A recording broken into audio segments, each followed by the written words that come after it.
വീണ്ടും വരുന്നവനായ കർത്താവ് യേശുക്രിസ്തുവിൻ്റെ അതിപരിശുദ്ധമായ നാമം മഹത്വപ്പെടുമാറാകട്ടെ. ഈ സന്ധ്യാസമയത്ത് വീണ്ടും ദൈവത്തിൻ്റെ വചനവുമായി നിങ്ങളുടെ മധ്യത്തിൽ കടന്നു വരുവാൻ കർത്താവ് തന്ന നല്ല സമയത്തിനായി സ്തോത്രം ചെയ്യുന്നു. എല്ലാവരെയും ദൈവമായ കർത്താവ് ധാരാളമായി അനുഗ്രഹിക്കട്ടെ. എല്ലാവരെയും ഓർത്ത് ഞാൻ ദൈവത്തെ സ്തുതിക്കുന്നു. ഈ സന്ധ്യാസമയത്ത് ഒരു ചെറിയ ചിന്ത ഞാൻ നിങ്ങളുമായി പങ്കുവെക്കുകയാണ്. മത്തായി സുവിശേഷം 14-ാം അധ്യായം അതിൻ്റെ 30, 31, 32 വാക്യങ്ങളാണ്. എന്നാൽ അവൻ കാറ്റ് കണ്ട് പേടിച്ച് മുങ്ങിത്തുടങ്ങിയാൽ കർത്താവെ എന്നെ രക്ഷിക്കണമെന്ന് നിലവിളിച്ചു. യേശു ഉടനെ കൈ നീട്ടി അവനെ പിടിച്ചു. അല്പവിശ്വാസിയെ, നീ എന്തിനു സംശയിച്ചു എന്ന് പറഞ്ഞു. അവർ വഞ്ചിയിൽ കയറിയപ്പോൾ കാറ്റ് അമർന്നു. വഞ്ചിയിലുള്ളവർ നീ ദൈവപുത്രന് സത്യമെന്ന് പറഞ്ഞ് അവനെ നമസ്കരിച്ചു. പ്രൈസലോ.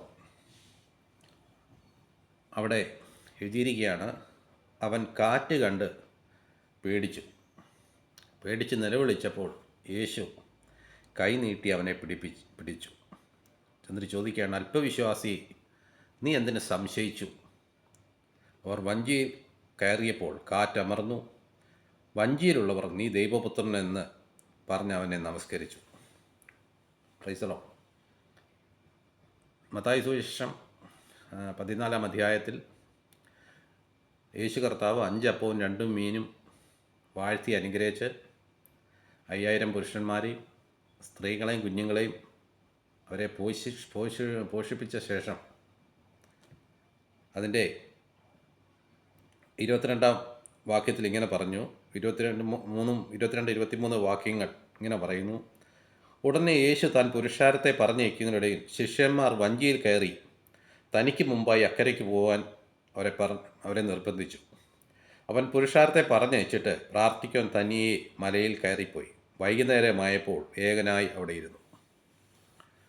അപ്പോൾ യേശു കർത്താവ് ഈ അത്ഭുതമൊക്കെ ചെയ്തതിന് ശേഷം താൻ ശിഷ്യന്മാരെ, തൻ്റെ കൂടെയുള്ള 12 പേരുണ്ട്, പിന്നത്തൊരു 70 പേരുണ്ട്, പിന്നത്തൊരു 120 പേരുണ്ട്, വളരെ ജനങ്ങളുണ്ട്, അവരെ എല്ലാം പറഞ്ഞ് വിട്ട ശേഷം യേശു കർത്താവ് പ്രാർത്ഥിപ്പാൻ മലയിൽ കയറിപ്പോയി. അവിടെ ഏകനായിട്ട് അവിടെ ഇരുന്നു. സഹോദരങ്ങളെ, നമ്മൾ യേശു കർത്താവിനെ പറ്റി നമ്മൾ 4 സുവിശേഷങ്ങളും പഠിക്കുമ്പോൾ കർത്താവിൻ്റെ ഒരു പ്രത്യേകതയാണ്, അതിരാവിലെ ഇരുട്ടുള്ളപ്പോൾ പോയി പ്രാർത്ഥിച്ചു, ഇടയ്ക്ക് അവന് വാങ്ങിപ്പോയി പ്രാർത്ഥിച്ചു, രാത്രി മുഴുവനും പ്രാർത്ഥിച്ചു, ക്രൂശിക്കപ്പെടുന്നതിന് മുമ്പ് പ്രാർത്ഥിച്ചു, അങ്ങനെ ശുശ്രൂഷ ചെയ്യുന്നതിന് മുമ്പ് പ്രാർത്ഥിച്ചു. അപ്പോൾ യേശുവിൻ്റെ ജീവിതത്തിൽ, യേശുവിൻ്റെ ശുശ്രൂഷയിൽ എപ്പോഴും ഉള്ളൊരു കാര്യമാണ് പ്രാർത്ഥന എന്നുള്ളത്. അപ്പോൾ എപ്പോഴും പ്രസംഗിക്കുന്നതോ രോഗശാന്തി ചെയ്യുന്നതോ അത്ഭുതങ്ങൾ ചെയ്യുന്നതോ അല്ല കർത്താവിന് മുൻഗണന. കർത്താവിന് ഏറ്റവും അത്യാവശ്യമായിരിക്കുന്ന കാര്യം പ്രാർത്ഥിക്കുക എന്നുള്ളതാണ്. ഇന്ന് എന്നെ കേൾക്കുന്ന സഹോദരങ്ങളോട് പറയട്ടെ, എൻ്റെ ജീവിതത്തിലും നിങ്ങളുടെ ജീവിതത്തിലും നമുക്ക് എപ്പോഴും ഏറ്റവും അത്യാവശ്യമായിരിക്കേണ്ട വേണ്ടൊരു കാര്യമാണ് പ്രാർത്ഥിക്കുക എന്ന് പറയുന്നത്. Price the Lord. പണ്ടത്തെ പാസ്റ്റർ അപ്പച്ചന്മാരൊക്കെ ഞാൻ കണ്ടിട്ടുണ്ട്. 10, 80, 70 വയസ്സൊക്കെ ഉള്ള ദൈവദാസന്മാരുണ്ടായിരുന്നു. അവരൊക്കെ എന്ന് പറഞ്ഞാൽ ആഴ്ചയിൽ അങ്ങ് 2, 3, 4 ദിവസമൊക്കെ എപ്പം നോക്കിയാലോ എന്നും ഉപവാസവും പ്രാർത്ഥനയും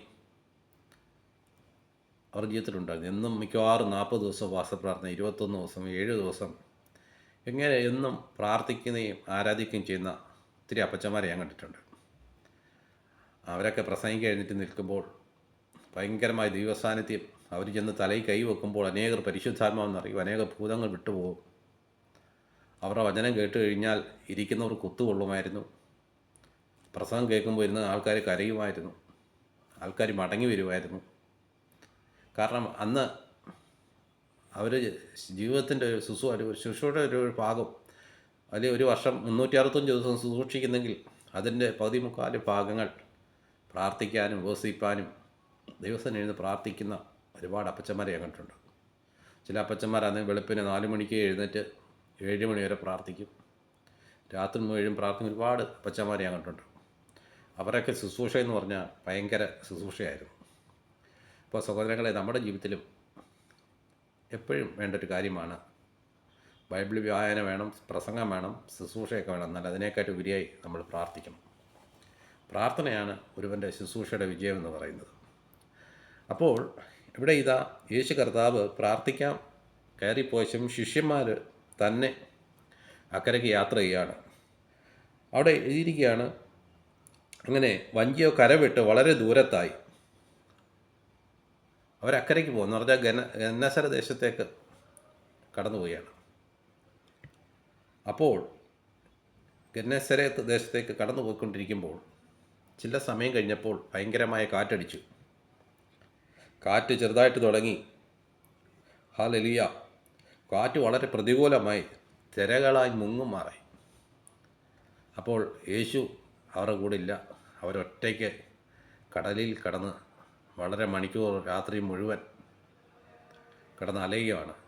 എങ്ങോട്ട് പോകണമെന്നറിയത്തില്ല. ഭയങ്കരമായ കാറ്റ്, തിരകൾ വളരെ മുങ്ങുമായി വളരെ വലഞ്ഞുകൊണ്ടിരിക്കുമ്പോൾ അവിടെ എഴുതിയിരിക്കുന്നൊരു കാര്യം, പുലർച്ചെ 4 മണി നേരത്ത് അവൻ കടൽമേൽ നടന്ന് അവരുടെ അടുക്കൽ എത്തിച്ചേർന്നു. സഹോദരങ്ങളെ, ഇവർ ആരുടെ വാക്ക് കേട്ടാ അക്കരയ്ക്ക് പോയെന്നറിയാം? കർത്താവിൻ്റെ വാക്ക് കേട്ടാണ് അക്കരയ്ക്ക് കടന്നുപോയത്. അപ്പോൾ ചില സമയങ്ങൾ കാറ്റടിക്കുവാനും മുങ്ങുന്ന പോലെയുള്ള പ്രതികൂലങ്ങളൊക്കെ കടന്നു വന്നെങ്കിലും മുങ്ങിയതുമില്ല, അവർക്ക് ഒരു ദോഷവും സംഭവിച്ചില്ല. എന്നാൽ 4-ാം യാമത്തിൽ, 4 യാമം എന്ന് പറയുമ്പോൾ രാത്രി 3 മണി മുതൽ 6 മണി വരെയുള്ള സമയത്തിനെയാണ് 4-ാം യാമം എന്ന് പറയുന്നത്. സഹോദരങ്ങളെ, ആ 4-ാം യാമം വരെ വലിയ കൊടുങ്കാറ്റുണ്ടായി, തിരകളായി മുങ്ങുമാറായി, വലിയ പ്രതിസന്ധികളൊക്കെ ഉണ്ടായെങ്കിലും അവരുടെ ജീവിതത്തിൽ ഒരു പ്രയാസങ്ങളോ പ്രതിസന്ധികൾ, ഒരു അനർത്ഥം പോലും ആർക്കും ഉണ്ടായില്ല. ഇന്ന് എന്നെ കേൾക്കുന്ന പ്രിയ സഹോദരനോട് പറയട്ടെ, ദൈവശബ്ദം കേട്ടാണ് നീ ഇറങ്ങി പുറപ്പെട്ടതെങ്കിൽ, ദൈവത്തിൻ്റെ വാക്തപ്രകാരമാണ് നീ ജീവിക്കുന്നതെങ്കിൽ, അനേക കാറ്റുകളും പ്രതികൂലങ്ങളും പ്രതിസന്ധികളും നമ്മളെ മുക്കിക്കളയുന്ന വെല്ലുവിളികൾ നമുക്കെതിരെ കടന്നു വരും. ഹല്ലേലൂയ! എന്നാൽ ആ കാറ്റ് അടിക്കും, തിരകൾ നമ്മളെ തിര അടിച്ച് നമ്മൾ മുങ്ങുന്നത് പോലെ ചില അവസ്ഥകൾ കടന്നു വരും.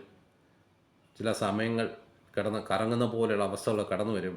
നാം മനസ്സിലാക്കണം, കർത്താവിൻ്റെ ശബ്ദം കേട്ടാണ് നമ്മൾ ഇറങ്ങി പുറപ്പെട്ടതെങ്കിൽ ഒരു തിരമാലയ്ക്കും ഒരു കാറ്റിനും ഒരു പ്രതികൂലത്തിനും ഒന്നും നമ്മളെ മുക്കിക്കളയുവാൻ കഴിയത്തില്ല.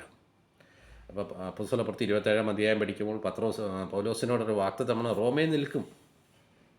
എന്നാൽ അപ്പോസ്തലപ്രവൃത്തി 27-ാം അധ്യായമൊക്കെ വായിക്കുമ്പോൾ ഭയങ്കര 10-14 ദിവസമായി ഭയങ്കരമായി നിർത്താതെയുള്ള കാറ്റ്,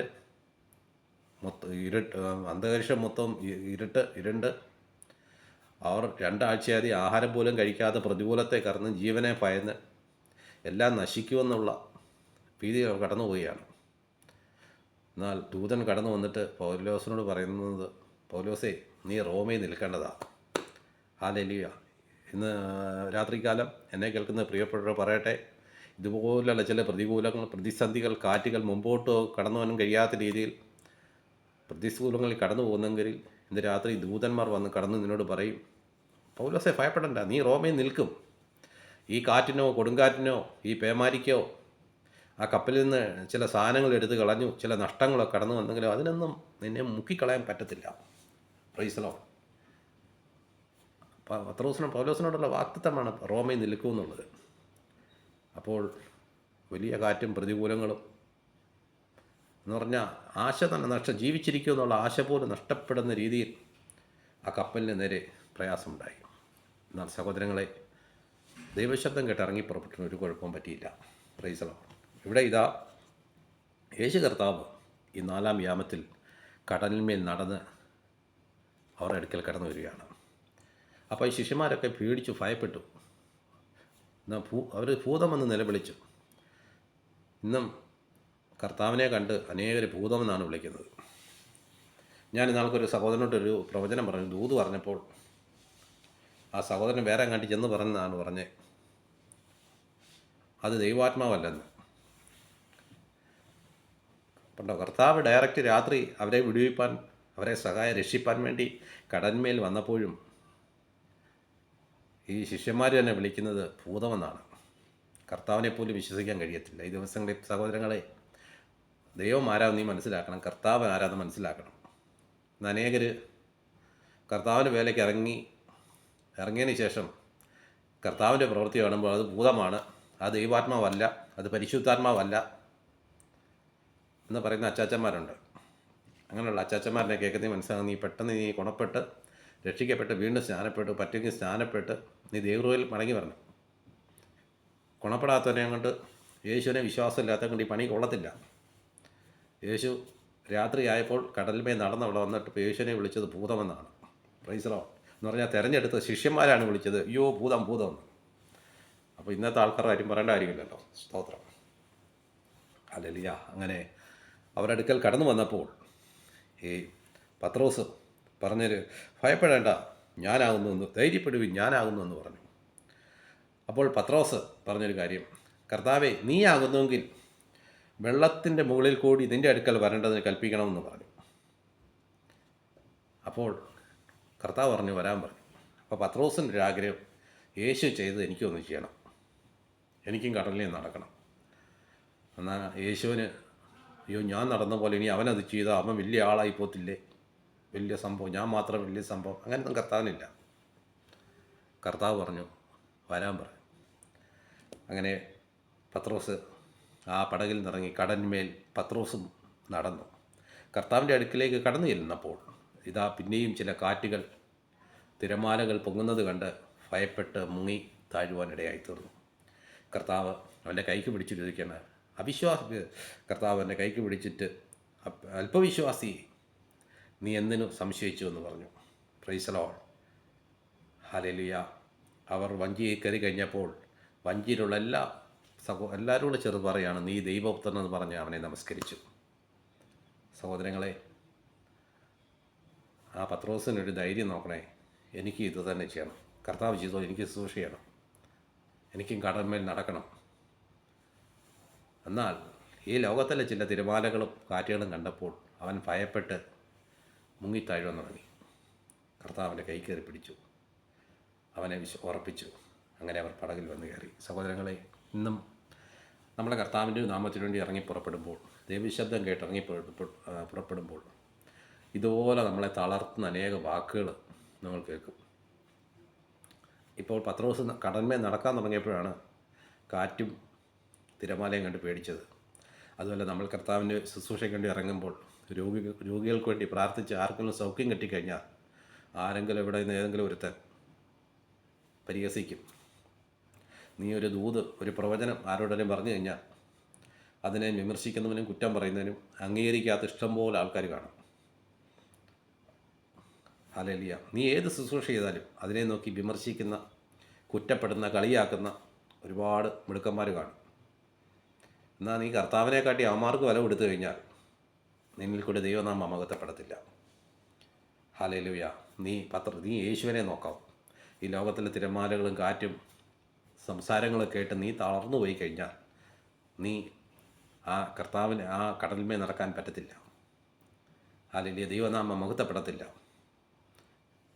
എന്ത് ചെയ്തു? കർത്താവ് അവൻ്റെ കൈ പിടിച്ച അല്പവിശ്വാസി, നീ എന്തിനു സംശയിച്ചു എന്ന് പറഞ്ഞു. കർത്താവ് നിന്നെ വിളിച്ചിട്ടുണ്ടോ? ചില ശുശ്രൂഷകൾ, ചില വരങ്ങൾ, കൃപകൾ, ദൂതുകൾ, ആലോചന നിനക്ക് തന്നിട്ടുണ്ടോ?